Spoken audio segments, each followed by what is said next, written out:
Happy birthday, Seraphina. Open it.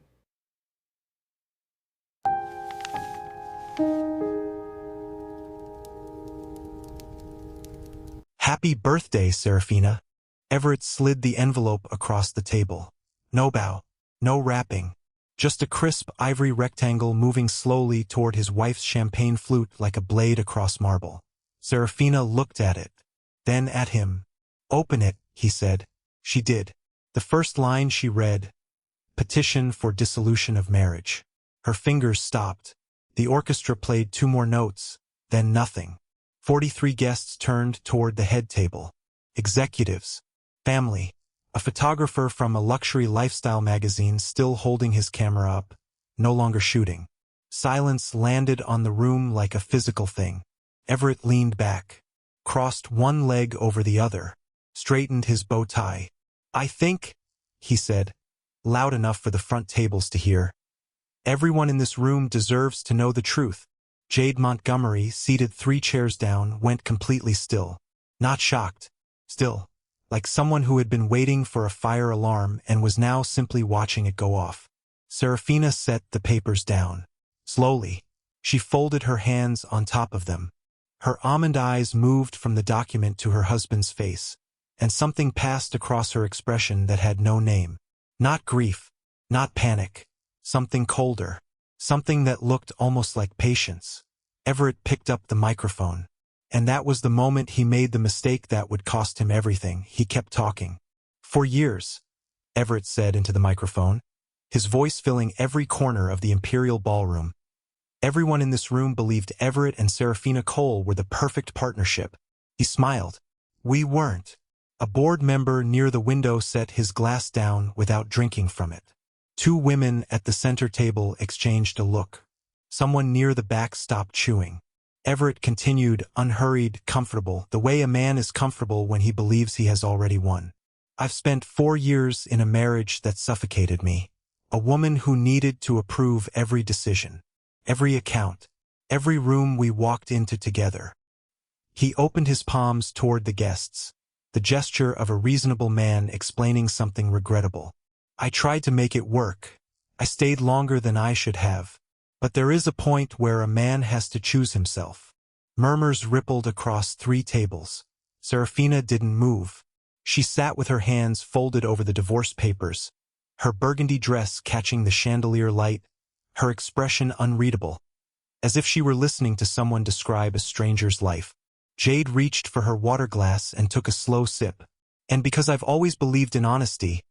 Everett turned toward the ballroom entrance and nodded once. The doors opened. Victoria Ashford walked in. Champagne gold gown, honey blonde hair swept back. The careful composure of a woman who had rehearsed this entrance. She crossed the ballroom without rushing, her heels quiet against the marble, her eyes finding Everett's before they found anything else. He extended his hand. She took it.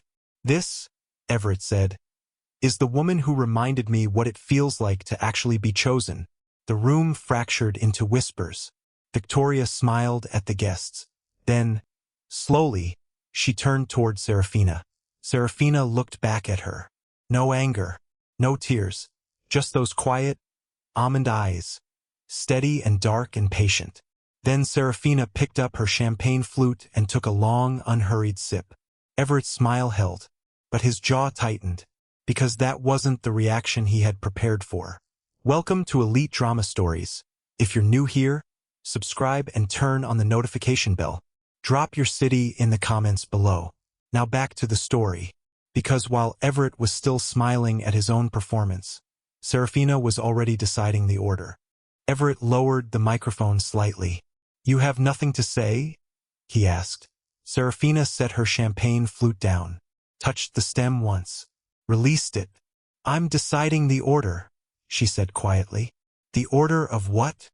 She didn't answer, and that silence, 4 seconds, maybe 5, did something to the room that Everett's entire speech hadn't managed. It made people uncomfortable in a different way. Not the discomfort of witnessing cruelty, the discomfort of realizing the wrong person might be in danger. Everett laughed, the kind of laugh that needs an audience to work. "She's deciding the order," He looked around at the guests collecting agreement. On her own birthday, in front of everyone, he shook his head slowly. This is exactly what I'm talking about. Every situation becomes a performance. Every room becomes her stage. Victoria placed her hand on his arm. A few guests nodded. A few didn't. Jade set her water glass down and reached into the small clutch purse beside her plate. One motion. Unhurried. She retrieved her phone, typed 11 words without looking at the screen, and placed it face down on the tablecloth. Nobody noticed. Everett was still talking. Something about sacrifice, something about 4 years of silence, something about finally reclaiming his own name. His voice filled the ballroom with total confidence, because total confidence was the only thing he had rehearsed. Seraphina watched him the way a person watches rain through a window, present, unbothered, waiting for it to finish.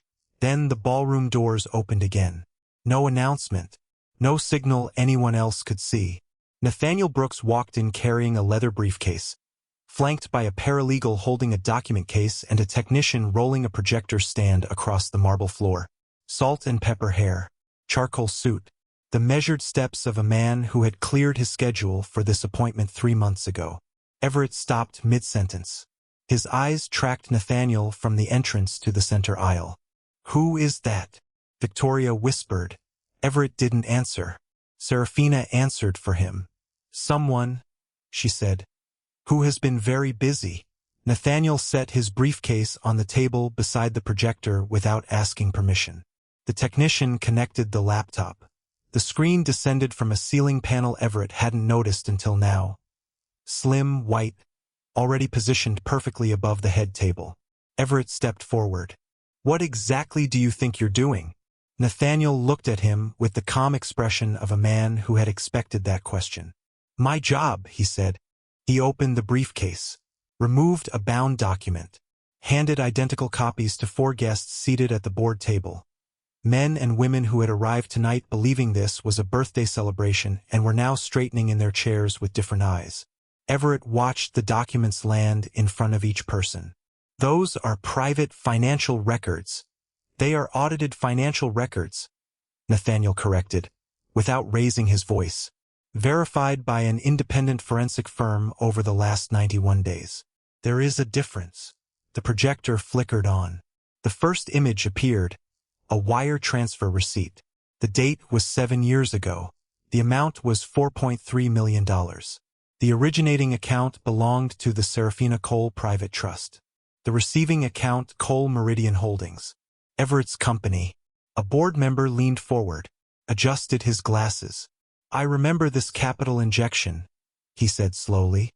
"We were told it came from an anonymous private investor." Nathaniel nodded. It did. Every eye in the room turned toward Seraphina. She didn't look at the screen.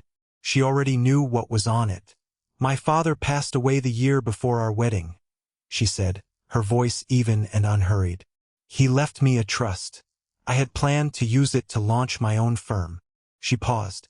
"Instead, I used it to save a company that was 6 weeks from defaulting on 3 separate loans." Everett's jaw tightened. "That money was a joint investment." "It was not joint," Nathaniel said. He clicked to the next slide. Sole source loan agreements. Her signature. Her trust. Her risk. Every dollar, Nathaniel said, came from her. The room didn't gasp this time. It went very, very quiet. And in that quiet, Everett heard the floor shifting beneath him. Nathaniel clicked the remote again. Property deed filled the screen. Clean. Official. The kind of document that doesn't argue, it simply states, registered owner, Seraphina Cole Family Trust. The Meridian Penthouse, Nathaniel said, purchased 6 years ago, held exclusively under Mrs. Cole's trust. Another click. Registered owner, Seraphina Cole Family Trust. The Harlow Estate, for acres, acquired 5 years ago through a private land agreement Mrs. Cole negotiated directly. Another click. The Ashbourne Commercial Tower, 3 floors of which currently house Cole Meridian's executive offices. Victoria turned slowly toward Everett. He didn't look at her. Another click. Another deed. Another property. each one landing in the room like a stone dropped into still water, the ripple spreading before anyone could stop it. A woman at the center table whispered to her husband. He nodded without taking his eyes off the screen. Everett finally moved. He stepped toward the projector. This is a misrepresentation of how joint assets are structured during a marriage. These assets were never joint, Nathaniel said. He removed a second document from the briefcase. Each property was acquired through the Seraphina Cole Family Trust, a private legal entity established before your marriage and never restructured to include joint ownership. He set the document on the nearest board table. Your name does not appear on a single deed. The room absorbed that. One board member removed his glasses and pressed 2 fingers to his forehead. Victoria's hand slipped from Everett's arm. She had been to the Meridian penthouse. Everett had given her a key.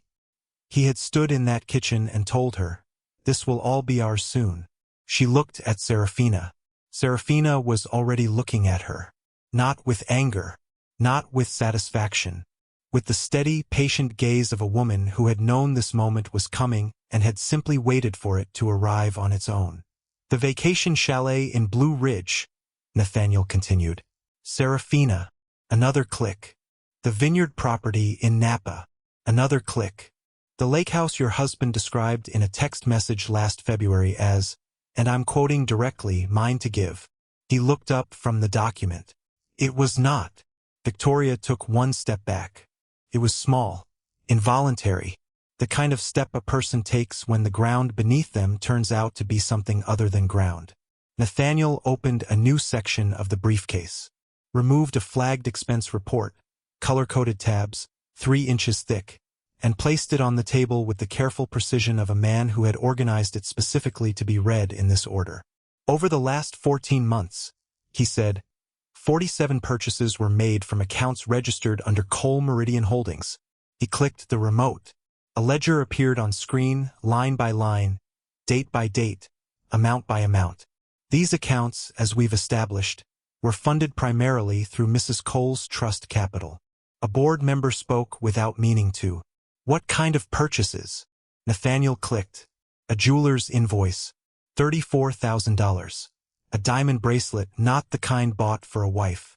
The kind bought for someone who needed to believe she was being taken care of. Another click. A hotel suite. The Whitmore. For nights. Valentine's weekend.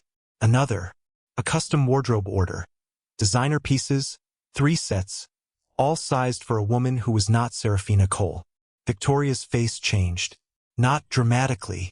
Just a slow, quiet draining. Like color leaving fabric left too long in the sun. Everett turned toward her.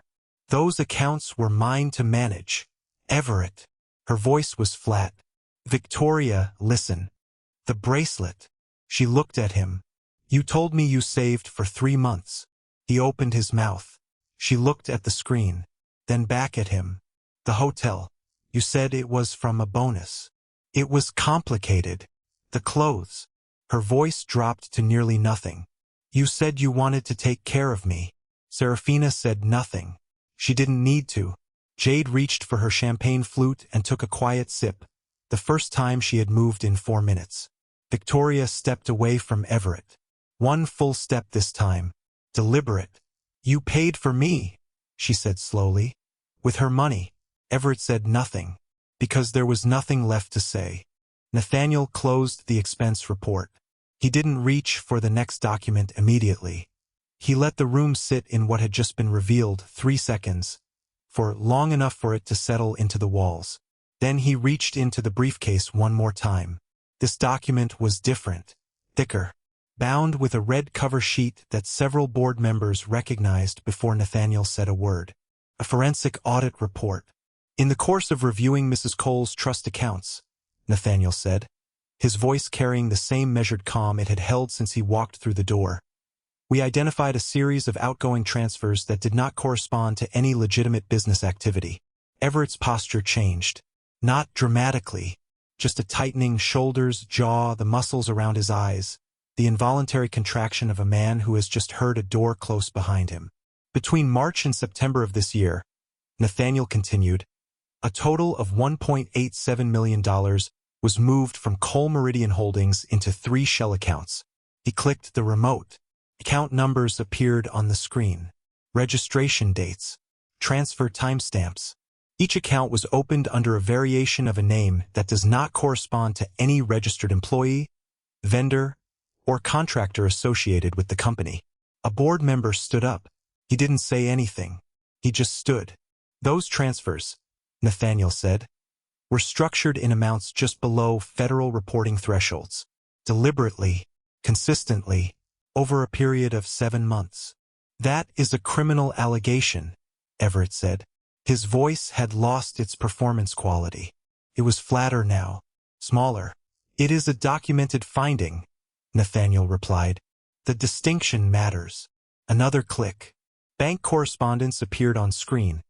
Internal memos, flagged transactions, a compliance officer's note dated 6 weeks ago, marked escalate immediately. Cole Meridian's forensic review also revealed, Nathaniel continued, that Mr. Cole's personal finances are currently carrying $2.3 million in undisclosed liabilities. He paused. He is, by every measurable definition, personally insolvent. The board member who had been standing slowly sat back down. Victoria didn't move. She was looking at Everett the way someone looks at a house they almost bought. Jade set her champagne flute down. She pushed her chair back from the table, stood, and smoothed the front of her dress with one hand. Unhurried, composed, the way she did everything. Everett looked at her. Nobody asked you to. I know, Jade said pleasantly. I'm volunteering. She walked to the center of the room and accepted the microphone from Nathaniel without being asked. Several guests shifted in their seats. The board member who had been standing and sitting adjusted his glasses again. My name is Jade Montgomery, she said, as though half the room didn't already know her. I've been Seraphina's closest friend for 11 years, and I want to tell you exactly how we got here tonight. Everett folded his arms. 8 months ago, Jade said. Seraphina called me at 11 p.m. She didn't cry. She didn't panic. She told me she had found something in Everett's office. A document she wasn't supposed to see. Jade paused. It was a draft. A legal draft. Outlining the transfer of 3 key Cole Meridian accounts into a structure that would have left Seraphina with no claim to any of it. A murmur moved through the room. He wasn't planning to divorce her, Jade continued. He was planning to drain the empire first, then divorce her, then walk away with Victoria into a life built entirely on Seraphina's foundation, with Seraphina left holding nothing. Victoria closed her eyes briefly. That same night, Jade said, Seraphina made 2 phone calls. The first was to Nathaniel Brooks. She gestured toward him. The second was to her attorney. She looked directly at Everett. She has not made a single reactive decision since. Every document you've seen tonight, every number, every deed, every flagged transfer, all of it was assembled while she attended your dinners, smiled at your events, and let you believe you were still in control. The room was absolutely silent. Jade turned toward Seraphina. Seraphina was looking at her hands. Quietly, the way a person looks when they are done carrying something heavy and have finally set it down. Jade placed the microphone on the table. She didn't plan revenge, she said. She planned clarity. The silence that followed Jade's last word was different from all the silences before it. Those had been the silence of shock, the held breath of people processing something unexpected. This one was the silence of verdict. The room had heard enough, and verdicts don't require discussion. Victoria picked up her clutch purse from the chair where she had placed it 40 minutes ago, when she still believed this evening belonged to her. Everett watched her hand close around it. Victoria. She didn't respond. Victoria, look at me. She looked at him, and that was almost worse than if she hadn't, because her expression contained no anger, no heartbreak, nothing dramatic enough to argue with, just a quiet, final assessment. The look of a woman recalculating. You told me you built everything, she said. I did. You told me the penthouse was yours. It will be.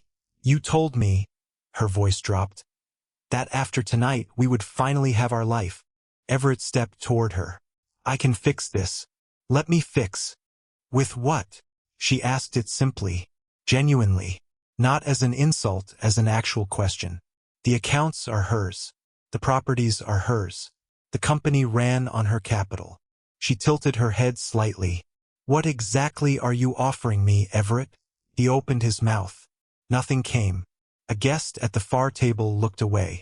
Another studied the tablecloth. The photographer who had stopped shooting an hour ago quietly capped his lens. Victoria turned toward Seraphina. For a long moment she said nothing. Then, quietly, without performance, I am sorry. Seraphina looked at her steadily. I know. I didn't understand what I was walking into. I know that too. Victoria nodded once. She glanced at Everett a final time. Not with love, not with hate, with the specific exhaustion of someone who has just understood they were handed a map to a place that doesn't exist. Then she walked toward the exit. The ballroom watched her go. Everett stood alone at the center of the room. No microphone, no mistress, no leverage. Just 43 people who now knew exactly who he was. Everett stood where Victoria had left him. The center of the room. The microphone on the table beside him. The projector still glowing behind his head, casting the forensic audit numbers across the screen like a quiet, irrefutable indictment. He looked at the board members. 2 of them were already in quiet conversation, heads close together, eyes serious. He looked at the guests. Some looked away. Some didn't bother. He looked at Seraphina.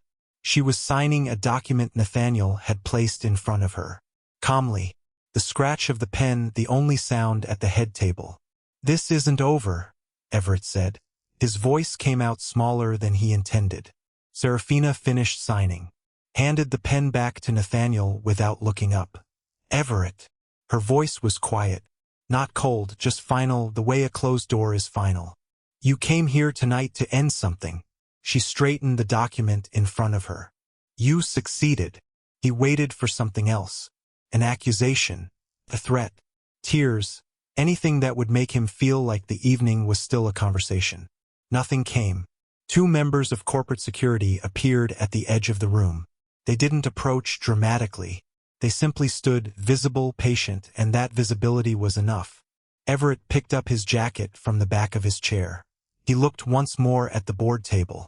Then at Jade, who met his gaze without expression.